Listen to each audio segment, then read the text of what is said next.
My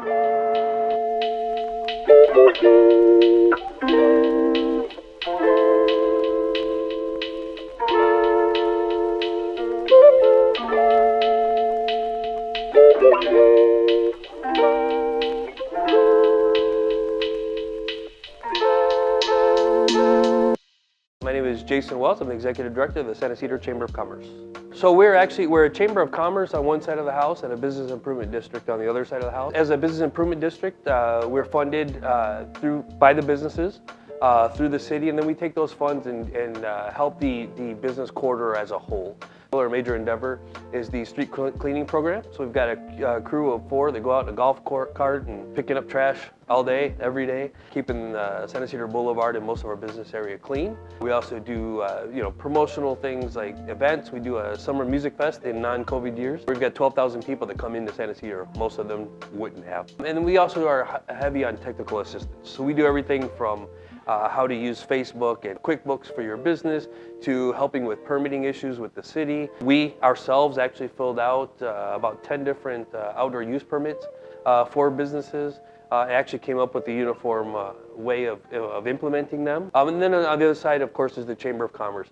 We are at the busiest land port of entry in the world, which is the San Ysidro Port of Entry between San Diego and Tijuana. So with that brings its own whole bunch of opportunities and a whole bunch of issues that need to be settled. So advocacy on an international level. So I'm in Mexico City and Washington, D.C.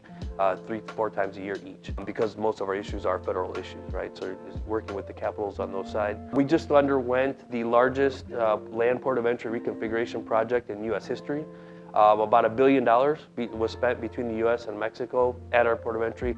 Thanks to this chamber, we now have 2 different bi-directional pedestrian crossings in and out of our community.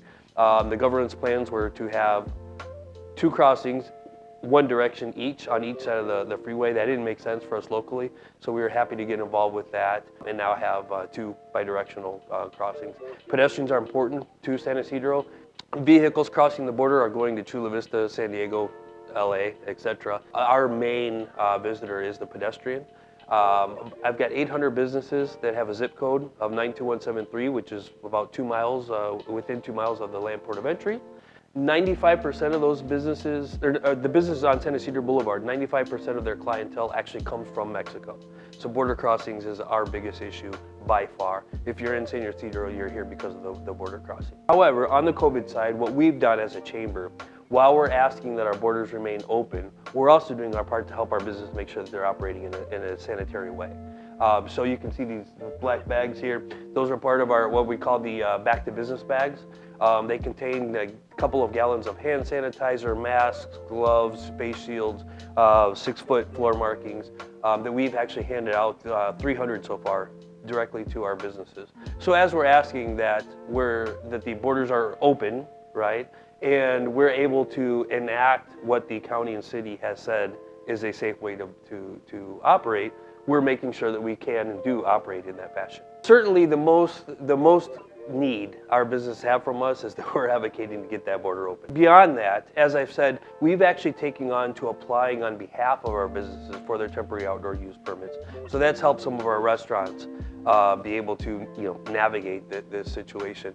Again, handing out 300 kits so that while they're working at how do I adjust my business, they're not worried about where do I get hand sanitizer and where do I get masks and are my employees okay. Third is certainly we've been known for years now as a vetted information source, meaning you hear all kinds of things on Facebook, and certainly when it comes to the border crossings, right? So what we do is we vet information first and then get it out to our businesses. We've got, I've got CBP officials here in San Diego and in DC on a text, basis. So we're able to, to really vet information, get it to them so that they can make the decisions they need to make in real time with verified information. Aside from that, it's your normal technical assistance, right? On, like I said, we do classes and one-on-one training, how, using social media for your business, using QuickBooks for your business, those types of things. I have a gourmet pizza place that opened, they opened their doors in November of 2019.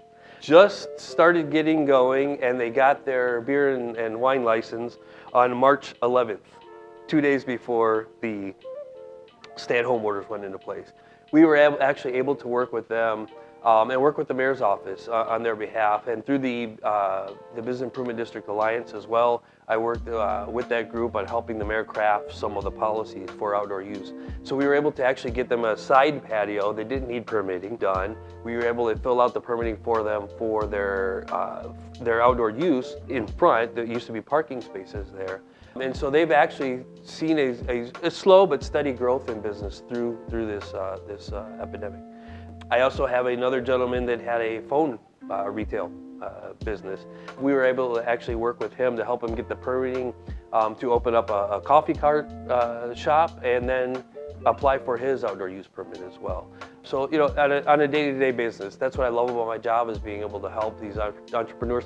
But as entrepreneurs right now, I'm amazed every day working with them and their ability to bounce to and from things and create new projects. So everything that I can do with the institutional memory, right, and the contacts with, you know, either elected officials or government or so forth, you know, working hand in hand with them just makes life fun.